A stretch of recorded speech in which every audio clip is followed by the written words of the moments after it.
Hey there.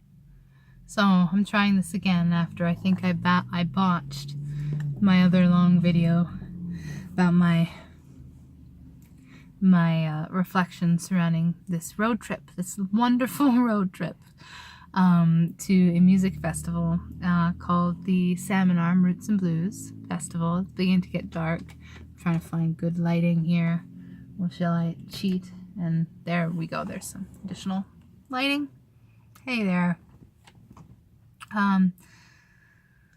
So let me go back. Let's go back in time to a different time.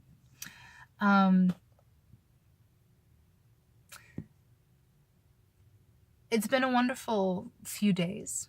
It's the first music festival where I've traveled out of town for, and I was lucky enough to get put up by a friend of mine who lives in the town, and be able to enjoy the festival coming and going instead of being in my city where I reside and kind of going home, sleep, then back, then home, sleep. It's a different experience when you aren't referring back to your house for rest and you're in someone else's home or hotel or something. It makes it more official, it makes it bigger, it makes it more, yeah, this is a huge event.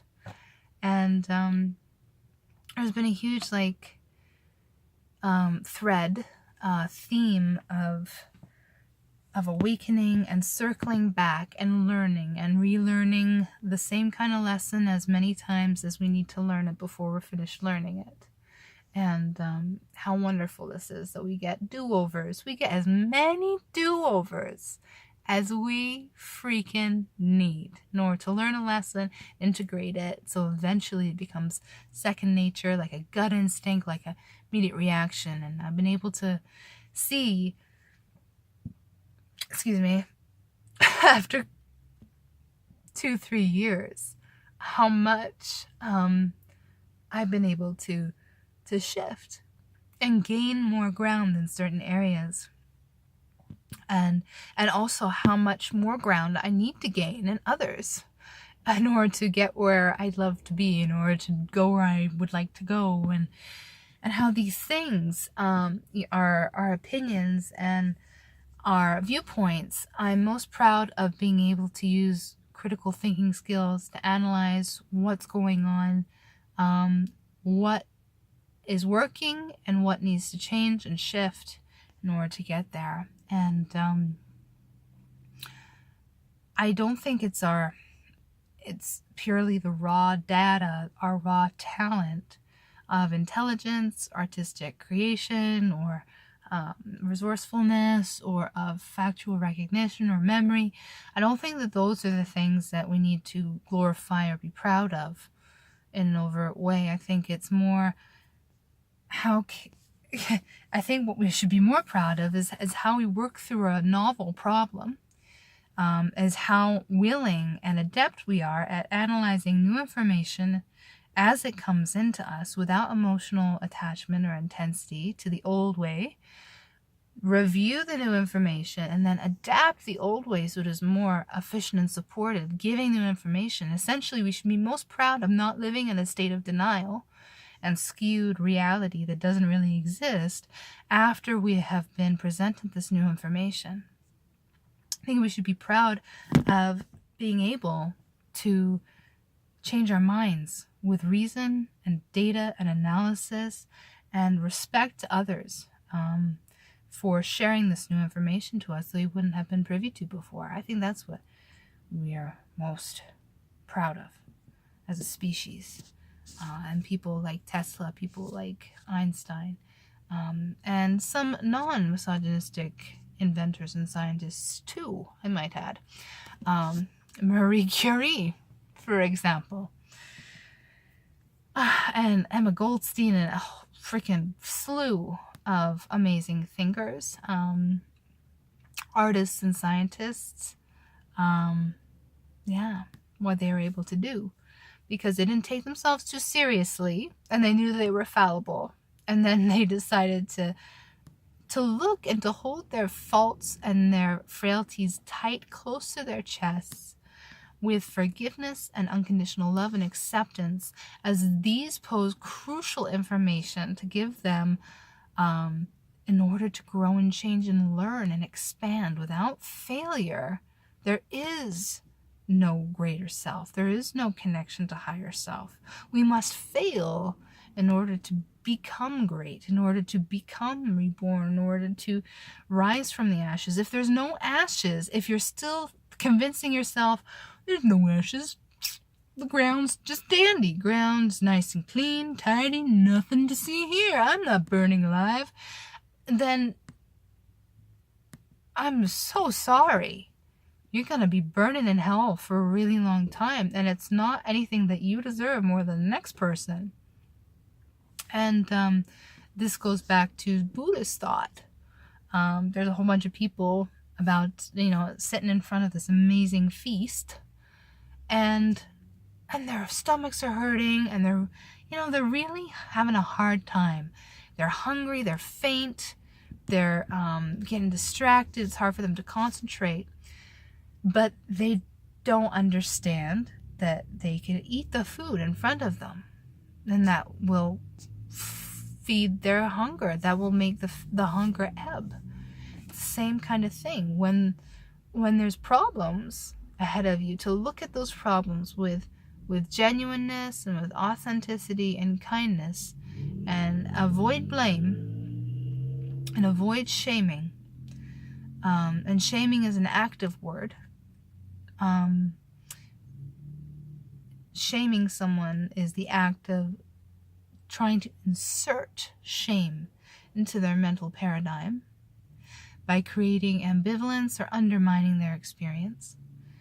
And it's used all the time in disciplining children. And it's one of the most devastating mechanisms of mind control that I think has ever been popularized.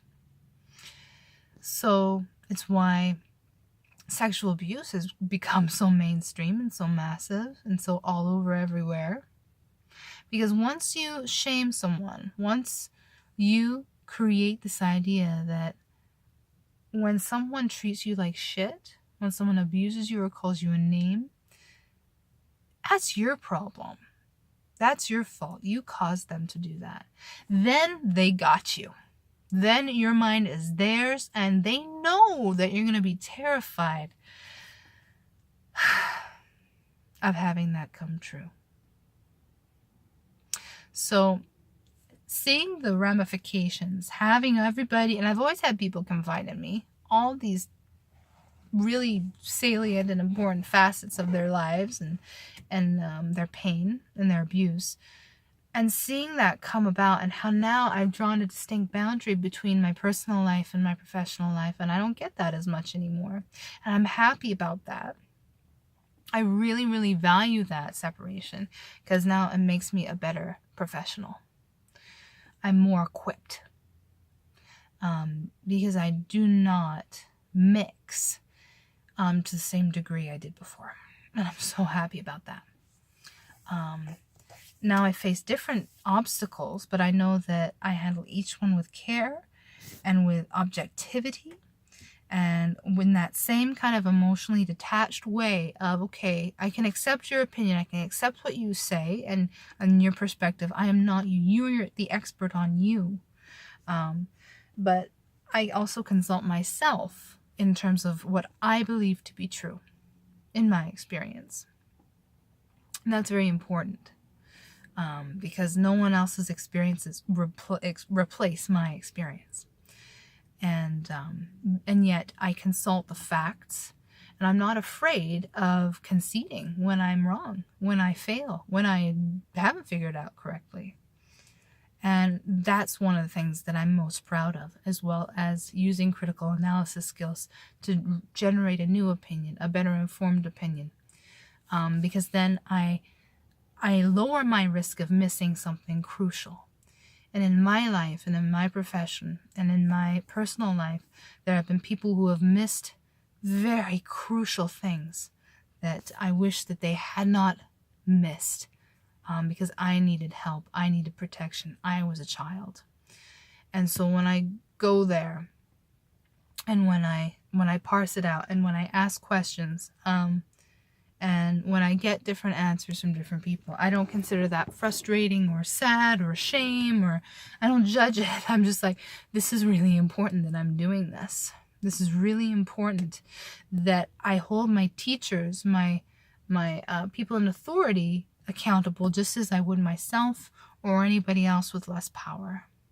And if they cannot assume accountability or understand that, hey, they might be missing something too, then chances are I'm ready for a different mentor. I've reached a different tier of awareness, and I retain all of their teachings. I do not throw the baby out with the bathwater by any means, because those teachings and that experience was incredibly essential and powerful and poignant, and they anchored. And I always refresh because, again, it's certainly not perfect, but wanting to be as present in the now and in my body and in this world as I possibly can be. And that is how I connect with reality and with my higher self, whatever you want to call it. The universal collective consciousness is a nice way of putting it, because we aren't separate beings. We're all connected, and I will be saying this and singing about it and writing things about this until the day I die, because for every person who is convinced and dedicated and trying to also convince you and spread the hateful, delusional lie that we're very, very different people and we're very, very separate, I will be there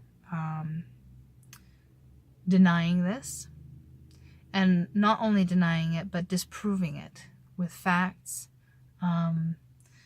stories, experiences, lineages, and historical testaments, anecdotes, and more proven research. You like your empirical, quantitative, and qualitative research? Well, I got it. And I will be there. I will write the essays, and I will get them published. And I will continue to get these degrees, and I will continue to get these certifications, so that in this three-dimensional world, in this particular plane, you will be able to see, and you will be able to understand and metabolize, and this information will be palatable, and then you will shift. That is, I'll do whatever I have to, and I will do it for love. And that is the only way we have ever counteracted hate.